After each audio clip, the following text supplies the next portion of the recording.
Hello, good evening and welcome. Shalom, assalamu alaikum. This is another internet sermon by the notorious Alexander Barron, but in future I will be dispensing with the formalities. This short rant concerns the biggest problem of our age, the corrupt, debt-based financial system.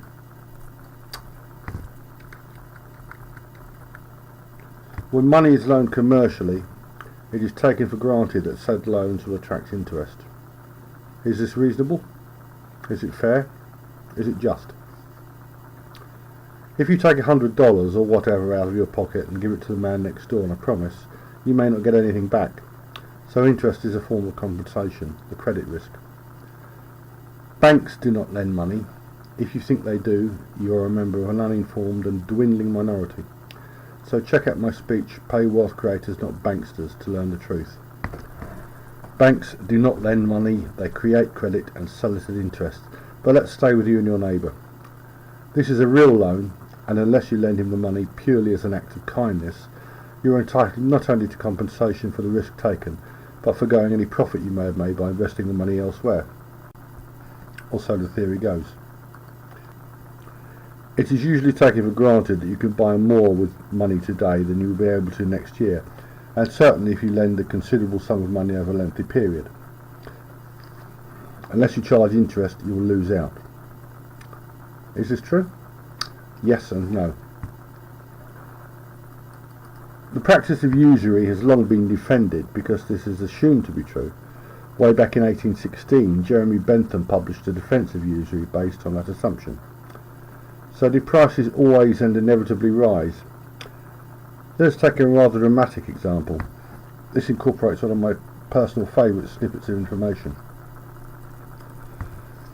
Let's roll back the clock to February 1927.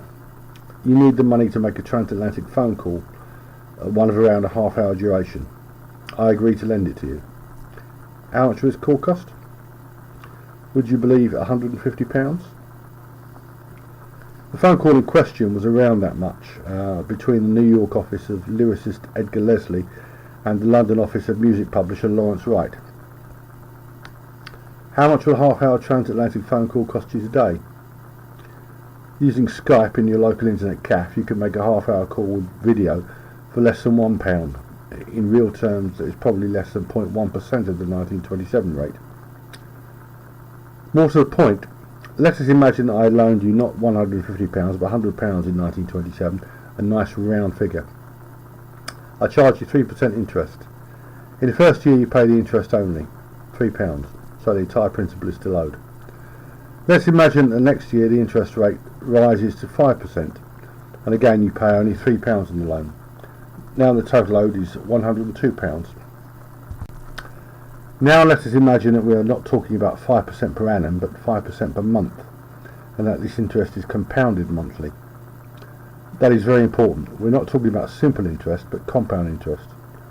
Currently, payday loans attract far higher interest rates than that. When people fall behind with payday loan repayments, they can go into enormous debt, and when it is compounded, compound interest on compound interest, they can never break free. It should be clear that this kind of exploitation, which can be used to suck people dry, involves generating a profit for the lender far, far greater than he could ever have made from a regular investment.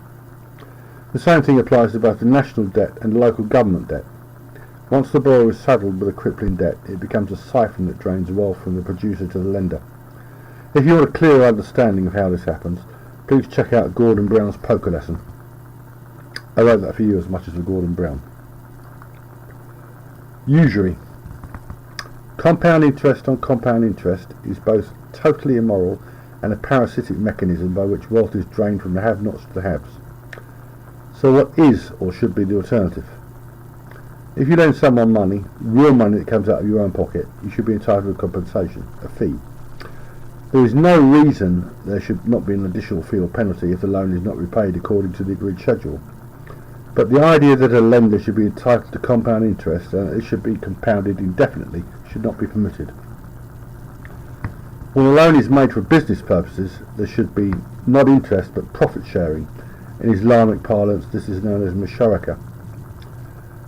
The world is clearly drowning in debt. There is more debt in the world than there is money, which is just as clearly absurd. It is only by the abolition of usury that this lunacy can be resolved. Furthermore, the national debt, the debts of all nations, is compounded not merely year in, year out, but decade in, decade out. This means that you, the taxpayer, are footing the bill for the financial elite in perpetuity. The big question is, are you prepared to continue to slave under the yoke of the usurers like every previous generation, or are you going to do something about it?